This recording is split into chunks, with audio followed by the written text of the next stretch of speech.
ہمارے لیے آج کی تلاوت تکوین کی کتاب اس کا 17واں باب، پہلی آیت، 9ویں، 10ویں اور پھر 15ویں سے 22ویں آیات تک۔ جب ابرام 99 برس کا ہوا تو خداوند اس پر ظاہر ہوا اور اس سے کہا، میں خدائے قادر ہوں، تو میرے حضور میں چل اور کامل ہو۔ پھر خدا نے ابراہیم سے کہا، اور اس سبب سے تو اور تیرے بعد تیری نسل اپنی پشتوں میں میرے عہد کو مانے، اور میرا عہد جو میرے اور تمہارے مابین اور تیرے بعد تیری نسل کے مابین ہے، جسے تم قائم رکھو، یہ ہے کہ تم میں سے ہر ایک مرد کا ختنہ کیا جائے۔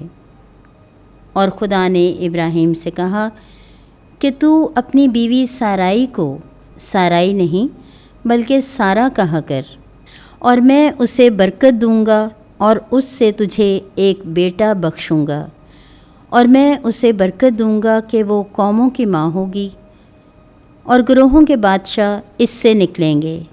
تب ابراہیم اپنے منہ کے بل گرا اور ہنس کر دل میں کہا، کیا 100 برس کے مرد کا بیٹا پیدا ہوگا؟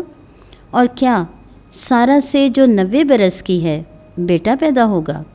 اور ابراہیم نے خدا سے کہا، کاش کہ اسماعیل تیرے حضور جیتا رہے۔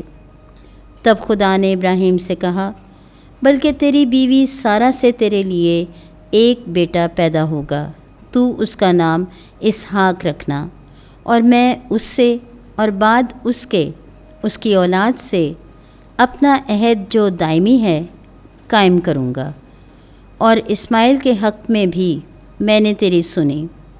دیکھ، میں اسے برکت دوں گا اور برومند کروں گا، اسے نہایت بڑھاؤں گا، اور اس سے 12 سردار پیدا ہوں گے، اور میں اسے ایک بڑی قوم بناؤں گا۔ لیکن میں اپنا عہد اسحاق سے قائم کروں گا، جو سارا سے اگلے سال میں اس وقت پر تیرے لیے پیدا ہوگا۔ اور جب وہ اس سے باتیں کر چکا، تب خدا ابراہیم کے پاس سے اوپر کو گیا۔ پاک کلام کے پڑھے اور سنے جانے پر خداوند کی برکت ہو۔ خدا کا شکر ہو۔